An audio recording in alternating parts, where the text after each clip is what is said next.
விபின், இந்த பொண்ணு அந்த எங்கெங்கே பாடித்து, அதாவது இட்ஸ் அன்கேனி. இது வந்து நத்திங் கேன் பி பிளான்டுங்கப்பட்ட விஷயம். அவள் வந்து ஃபர்ஸ்டில் ஒரு பாட்டு பாடினா, then we asked her to sing one more song. அந்த எங்கெங்கே பாடினா அது went viral. Same thing happen Chinnu செந்தமிழனோட கேஸில். அவர் ஃபர்ஸ்டில் ஒரு பாட்டு அவர் பாடினார், அதுக்கப்புறம் வந்து அவர் வெற்றி கொடி கட்டு that is really gone viral.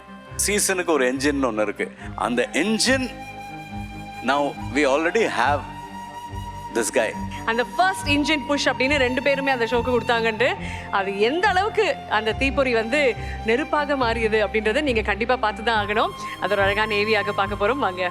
வான் பறந்த தேன் சிட்டு நான் பிடிக்க வாராதா.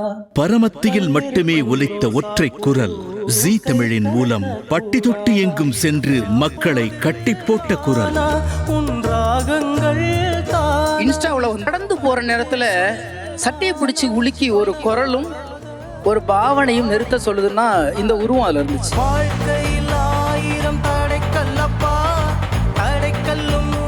எங்கேயோ ஒரு குயில் முகவரியற்று முகம் தெரியாத ஒரு இருட்டுக்குள்ள பாடிக்கிட்டே இருக்குன்னா அதோடைய குரல் யாருக்காதுக்காவது விழுகணும்னு நினைச்சா அது சரிகம மேடையா இருக்கும்னு ஆசைப்படுறேன். பாட்டு தான் செம்மையா பாடுறேங்க நீங்க. நான் சொல்றது இப்ப கமெண்ட் இல்ல, இது ஒரு 1 லட்சம் பேர் சொல்லுவாங்க, 1 கோடி மக்கள் சொல்லுவாங்க.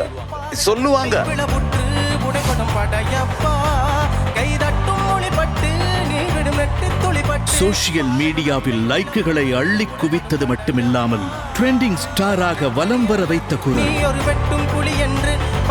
உங்களை மாதிரி பாடும்போது நம்ம எல்லாத்தையுமே மறந்துடுறோம்.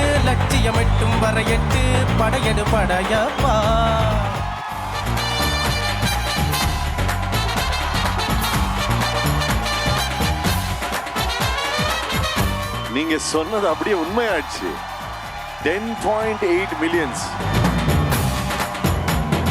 Congratulation sir. இது ரொம்ப பெரிய விஷயம், சும்மா சாதாரணமான விஷயம் கிடையாது. அது ஒரு ஜென்யூன் லவ் நீங்க சம்பாதிச்சிருக்கீங்க. உண்மையிலே அது அப்படியே 100 மில்லியன் ஆகட்டும் இந்த ஷோ மூலமா.